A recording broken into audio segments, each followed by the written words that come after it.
বনি ইসরাইলের ভিতরে তিনজন লোক এমন ছিল, তারা তিনজন অসুস্থ ছিল। একজনের সেতি রোগ ছিল, আরেকজনের ছিল টাক, এবং তৃতীয় ব্যক্তি তিনি ছিল অন্ধ। এই তিনজন ব্যক্তি ছিল, একজনের কি বলেছে সেতি রোগ, আরেকজনের মাথায় টাক ছিল, এবং তৃতীয় জন ছিল অন্ধ। তিনজন ছিল খুব গরিব, এবং মানুষ তাদের এই টাক দেখে, অন্ধ দেখে, সেতু রোগী দেখে তাদেরকে তুচ্ছ তাচ্ছিল্য করত। আল্লাহ তাআলা ফেরেশতাদের মাধ্যমে তাদের পরীক্ষা করার জন্য তাদের কাছে পাঠিয়ে দিলেন। এবার ফেরেশতা এসে প্রথম জনের কাছে চলে আসলো, সেতি যে রোগী ছিল তার কাছে চলে আসলো। সেতি রোগটা এমন, শরীরের কোথাও কোথাও সাদা সাদা হয়ে যায়, কোথাও কোথাও ফোসকা পড়লে যেমন হয় এরকম হয়ে যায়, দেখতে বিশ্রী লাগে। মুখ বা বিভিন্ন জায়গায় এমন চলে আসে, দেখতে বিশ্রী লাগে, মানুষ তুচ্ছ তাচ্ছিল্য করে। এবার যখন তার কাছে চলে আসলো, আসার পরে বলতেছে, দেখো তোমার কোনো অভিযোগ আছে কিনা, তোমার কিছু লাগবে কিনা, তুমি যদি বলো তোমার যা লাগবে আজকে আমি তোমার সব কিছু পূরণ করে দেব। তখন এই যুবক বলতেছে, দেখো আমি সেতি রোগী অসুস্থ ব্যক্তি, মানুষ আমাকে দেখে তুচ্ছ তাচ্ছিল্য করে, তুমি যদি আমার এই রোগটাকে ভালো করে দিতে তাহলে আমার খুব উপকার হতো, আমি খুব বেশি খুশি হতাম। এবার ফেরেশতা যখন ওই সেতি রোগীর গায়ের ভিতর হাত বুলিয়ে দিল, সাথে সাথে ওই রোগটা ভালো হয়ে গেল। তিনি দেখে আশ্চর্য হয়ে গেলেন। এবার তিনি বলতেছেন, এবার তার গায়ে যখন হাত বুলিয়ে দিল, হাত বুলিয়ে দেওয়ার পরে তার রোগ সুস্থ হয়ে গেল। তিনি যখন ভালো হয়ে গেল, তিনি আশ্চর্য হয়ে গেলেন। এবার ওই ফেরেশতা তাকে বলতেছে, বলো তোমার কিছু লাগবে কিনা, তুমি যদি কিছু চাও আমি তোমার সব চাওয়া পাওয়াগুলো পূরণ করে দিব। তিনি বলল, আমাকে একটা গর্ভবতী গাভী দাও। এবার বললো, ঠিক আছে যাও, তোমাকে একটা গর্ভবতী আমি গাভী দিলাম, এই গর্ভবতী একটা উটনি দাও। তিনি এবার প্রথম জনকে একটা গর্ভবতী উটনি দিয়ে দিলেন। যখন তিনি গর্ভবতী উটনি নিয়ে তিনি এবার লালন পালন করতে লাগলেন, পালের পরিক্রমায় আস্তে আস্তে এই গর্ভবতী উট থেকে উট হতে হতে তিনি এবার একটা বৃত্তশালী হয়ে গেলেন, তিনি সম্পদশালী হয়ে গেলেন। এরপরে দ্বিতীয় ব্যক্তি যিনি ছিল, যার মাথায় টাক ছিল, তার কাছে চলে গেল। যাওয়ার পরে বলতেছে, তোমার কি সমস্যা বলো, তুমি যদি আমার কাছে আজকে কিছু চাও আমি তোমার সব চাওয়া পাওয়াগুলো পূরণ করে দেব। এটা শোনার পরে তিনি বলল যে আমার মাথায় টাক, মানুষ আমাকে নিয়ে ঠাট্টা উপহাস করে, তুমি যদি পারো আমার এই মাথায় একটু চুল গজিয়ে দাও। তিনি এবার যখন তার মাথায় হাত বুলিয়ে দিল, সাথে সাথে তার মাথার ভিতরে চুল গজিয়ে দিলেন একজন। তিনি কে? মাথার ভিতরে আল্লাহ তাআলা চুলগুলো গজিয়ে দিল। এমত অবস্থায় এবার তাকে বলতেছে, বলো তুমি আমার কাছে কি চাও, তুমি আজকে আমার কাছে যা চাইবা আমি তোমাকে সব কিছু দিয়ে দেব, তোমার চাওয়া পাওয়াগুলো আমি পূরণ করে দিব। তিনি এবার বললেন, আমাকে একটা গর্ভবতী গাভী দাও। এবার ওই ফেরেশতা বলল, আচ্ছা ঠিক আছে যাও, তোমাকে গর্ভবতী গাভী দেওয়া হলো। আল্লাহর পক্ষ থেকে তাকে একটা গর্ভবতী গাভী যখন দেওয়া হলো, তিনি এবার সেটা নিয়ে লালন পালন করতে করতে আস্তে আস্তে তিনিও বড় লোক হয়ে গেলেন।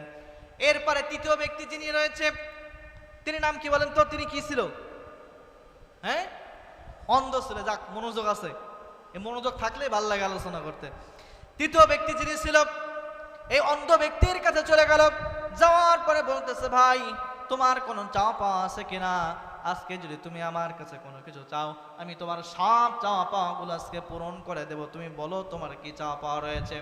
অন্ধ ব্যক্তি বলল, আমার কিছু দরকার নেই, আমার চোখ দুইটা অন্ধ, আমি আমার এই চোখ দিয়ে এই সুন্দর পৃথিবীটাকে দেখতে চাই, আর তুমি যদি পারো আমার চোখটাকে একটু ভালো করে দাও। তখন এই ফেরেশতা যখন তার চোখের উপর হাত বুলিয়ে দিল, মুহূর্তের ভিতরে তার চোখটা ভালো যিনি করে দিলেন তিনি কে? আল্লাহ তাআলা মুহূর্তের ভিতরে তার চোখটাকে ভালো করে দিল। এবার তাকে বলতেছে, বলো তুমি কি চাও, আজকে তুমি যেটা চাবা আমি তোমাকে তাই দিয়ে দেবো, তুমি ধন সম্পদ কি চাও বলো। তখন ওই তৃতীয় ব্যক্তিটা একটা গর্ভবতী ছাগি চাইলো। তখন তৃতীয় ব্যক্তিকে একটা গর্ভবতী ছাগি দেওয়া হলো।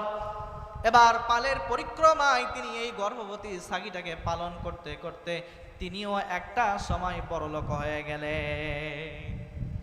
এবার প্রত্যেকের সম্পদশালী যখন হয়ে গেল, প্রত্যেকের যখন আর কোনো অভাব থাকলো না, এবার ওই ফেরেশতা তাদেরকে আবার দ্বিতীয়বার পরীক্ষা করার জন্য আবার তিনি চলে আসলেন।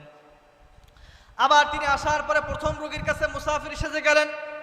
যাওয়ার পরে বলতেছে, দেখো আমি অনেক দূর থেকে এসেছি, আমি মুসাফির মানুষ, আমার খুব কষ্ট হচ্ছে, আমি দেখেছি তোমার গোয়াল ঘরে অনেকগুলো উটনি রয়েছে, উট রয়েছে, এখান থেকে যদি একটা উট বা উটনি যদি তুমি আমাকে দিতে, আমি এই উটনির উপরে বা উটের উপরে আরোহণ করে আমি আমার বাড়ি পর্যন্ত পৌঁছাইতে পারতাম, আমি আমার গন্তব্যে চলে যেতে পারতাম।